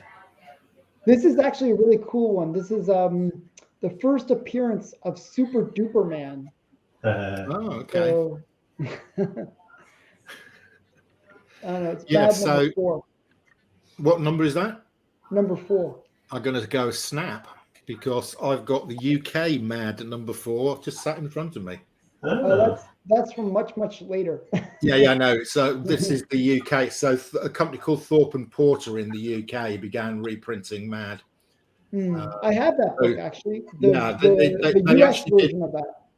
They did print them at virtually the same time as the American ones, but they started later. If you're with me, so although this is number 4 of the UK, I think I can't remember. It's well into the American run. So we're talking American, UK Mads and Star Wars. How about Oh, that's a good one. Yeah. Mad 203? Now you see it's 203 at 60 cents. Well, the UK version at 35p is 202. Oh, somewhere they lost a book. Somewhere they switched the number. That's interesting. No, I think that's coincidence. Or is it just that the people in the UK can't count? There you go. And I've got other issues that follow along with this the same way that, they're an issue off later in the run. So. Interesting. Oh, and while I'm up, that, by the way, is Dale Davis, a major basketball player in the U.S. Okay. He's a friend of mine. I'm about 6 foot tall. That'll tell you how tall he is. Wow. Well, is that you in that picture? Yeah, that's me 30 years ago. Are you the one in the black dress? Yeah. See them titties? See them titties? The truth comes out now. You had a good rack on you back in the day, Carl, I'll tell you. I used to be a little black lady, and Oh dear. and now I'm one of the heralds of Canada because Oh wow, you got all these Canadian ones. You have I more told you I Canadian grabbed stuff a than run I of have. Canadian Solsons here. So Heralds of Canada. Wow. when the heroic things or terraformers. That almost looks like Teenage Mutant Ninja Turtles a bit. Well, this was around the time. Now you can't have robots without GI Rambot. Rambot. Or horror without thunder. Okay. I know Thunder. Or Union Jacks. That's funny. No. Then you want the funnies. We got Xeno Zero. Man, my books are boring compared to everybody else's. Then the classics. There's Orb number 1. Ooh. That's actually a huge Canadian book right there. I've never heard of it. I've never heard of any of these. Orb is a We've big never one. heard of it, Kyle, but it's huge. Then we It's got the huge. privateers. Yeah, This Orb it's all Canadian. And what's yeah. so big about this is it's their Canadian, it's their Marvel equivalent. Okay. You know, or Orb is Somebody well else told again, me you this. know, I don't Canadian press Alan. it really isn't. Alan, Yeah. you obviously don't know much about comics. You don't even know Sure. about the Canadian know Marvel. Peter Sue's quadrant. Yeah, I have all the quadrants actually. And then Sword of Valor with a little Frazetta. I'll just show my Kurt Swan. Okay. You confused the heck out of me then. Bye, Trev. Minnesota. So I'm gonna have to wrap up soon because I've got my dinner. I'm with my dad's and he's got dinner on for me, so I won't be able to run us quite long tonight as you sometimes do. I'm afraid. All right. Well, thanks guys for having me on the show. No worries. We've got a few minutes yet anyway. Alan, Wants to show anything else? Showed some real heat as usual. Yeah. Actually, Enough of he these didn't minnow come with books. a space I'll tell you something beaver. that's really hot right now. But if you haven't got an orb, then you ain't got nothing. Dragon's This is Lair. kinda Lair. Blair, That's a the old good- video You guys game. remember this video game? That was Yeah. such a good video game. That art looks nothing like it. Oh no, the guy, yeah, was it Balder or something? I can't remember what his name was. I don't know who did the art. The guy, the Don character, was he, Bluth. what was the character called? I'm sure he had a name. Don Bluth. Yeah, the character's like Balder or Baldric or something. Yeah, I think I'm it's not called sure what Balder. the name of the character is, but Can't I used to remember. play the game like at the arcade. Literally, I remember I played it at the arcade. I couldn't get a single bloody strike on without dying. Like I'd go try and strike, die, try and strike. know. I think once I think I cut one tentacle off, and that was it. And then that was it. The other tentacles all got me. It was impossible. I couldn't get I beyond couldn't get that. very far. Like first I'd bit. play for maybe 10 seconds Yeah. and then I'd be dead. I'm not even sure if I ever got into the castle. I think I died on the drawbridge on the way in. Yeah, I didn't get very far in the game. I found it really annoying to tell you. Yeah, but you were a kid and you had like. But it had great graphics. That's all I remember. Yeah, it's wow, this is amazing. Yeah, that's graphics. right. It was cartoon, wasn't it? Cartoon kind of. Yeah. I might go and look see if someone's done a playthrough of that, so I can actually see what would have happened if I had been able to go past the Look, I first. don't think anybody finished it. No. Here's one more cool Call one. from 16198367906. Well, Wow. sorry. I get a lot of business calls. Brenda Starr. This is a cool one. They're like performing surgery on her. Well, that's nice. Definitely difficult to start. But I have to get Biggie Shack on sometime to show some comic books. He seems to be Here's quite often another- around in the day. Another headlight cover. Eerie. Is this a different Eerie to the later one, or is that the This is Avon. right? Yeah. 'Cause they had that with She's some, got a lot of Wally Wood art and stuff like that. yeah. Yeah, I'm going to So just, many. given that you're showing that, Alan, I think it's appropriate to show this cover of Mad magazine. Oh, nice. What it actually says is, in order to sell products these days, yeah. Madison Avenue, Hollywood, television, other publishers, everybody exploits sex. But we would never stoop as low as that. Just put it nice and big on the cover. Worth a try. We'll have to use that we'll put that in the thumbnail for next week's show. So, to see if we can get more people to watch. Put sex in the thumbnail really big.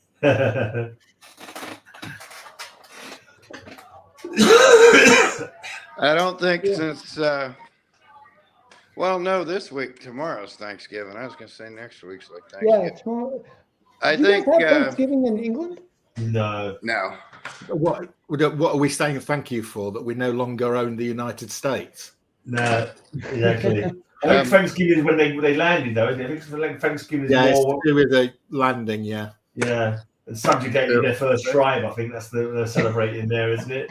I'm sure it's something to do with that. We got rid of criminals every week to America and Australia. We'd be celebrating Thanksgiving every day of the year. I think we should be celebrating the 4th of July at the time that we finally got rid of them. Oh, thank goodness. Oh, God. That headache's over with. But yeah, I figure if you'll have your SpongeBob by next week, I'll talk to Hillary during the week and see if he'll come back on and just shoot the cock and bull with us for a while.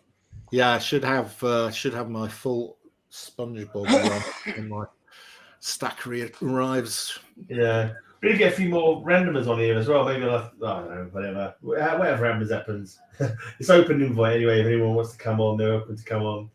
I think up to 6 people will be enough without getting too talking over each other. Yeah. Actually, I prefer smaller groups, to tell you the truth. Yeah. That's why I wouldn't go more than 6 because I'm saying 6 is the optimum. And after that, it'll get unwieldy. Why did we keep Cornwall? Good question. See, Paolo's our mate because there are bits of I'd get rid of before Cornwall. Have you ever been to Scunthorpe or Goole? I had a mate who's a drummer from a band who used to be in Goole. He said he couldn't wait to get out of it. It was some crap hole. Yeah. Yeah. Yeah. What do you call people from Goole? Are they Ghoulies or Ghoulians? Yeah, good point. I think ghoulies would be cool to call them, yeah. Yeah. Or just ghouls. Ghouls would be good enough. Mm. All right, maybe I'll put an end to it there then because I've got me dinner in a minute. Okay. And, my dad normally has a couple of beers for me in the fridge as well, so I might partake of a nice cold beer. I'll see you Sunday, Mark. You might do, yeah. I'll let you know in advance whether I'm coming. It depends on the trains. Yeah. Same Do here. you need me Saturday, Gray? No, I don't think so. No, I thought we had another vacancy, but we don't. I think I've told Ray he can come on because it was his category apparently. I thought Cap was saying he was a bit sick after Las Vegas, but I said, "Are you going to be able to make it?" Slingers, he said, "Yeah, I'll be all right." So if anyone pulls out, I'll let you know, mate. If you ever need me for cover slingers, I should. I'll bring all my slabs so Matilda will just destroy me. Yeah. maybe I keep saying maybe I was going to do a late night cover slinger, so you get shows at a better time in America, and maybe get a guest judging for it because Matilda can't do that late at night because obviously she's 2 hours ahead of the UK. But we'll see. Maybe we'll do that one day, so we can have to get some new people on. Maybe, who knows? Anyway, we'll see. Anyway, good night, everybody. I won't end with my theme tune unless you all want to hear my theme tune. No, he's gone already. He doesn't want to hear my theme tune. He just quickly left. He's gone. I want to hear your theme. I want to know what happened to panels that please me. So literally, I can't. But I might do something if I feel like the urge to it. But it's like literally, I did those little segments. 12 people watched the video. It's like, what's the point of making the effort of doing stuff if people? No, you know, 12 people. I'm not. I might as well just sit on my front wall of my house and show stuff to passers-by. You know. I was gonna do a character studies of Space Beaver, but I thought, well, shit, I only got one issue. I can only talk about it for like 30 minutes. That'd be a nice succinct one. Anyway, so let's play out with the "Have a Great Amazing Day" so we can all dance. Do we dance? Have a great amazing day. I'll have a great amazing day. Have a great amazing day. Bye, everybody. Come back next week. Make sure you watch Cover Slingers, everyone. Make sure you watch Cover Slingers.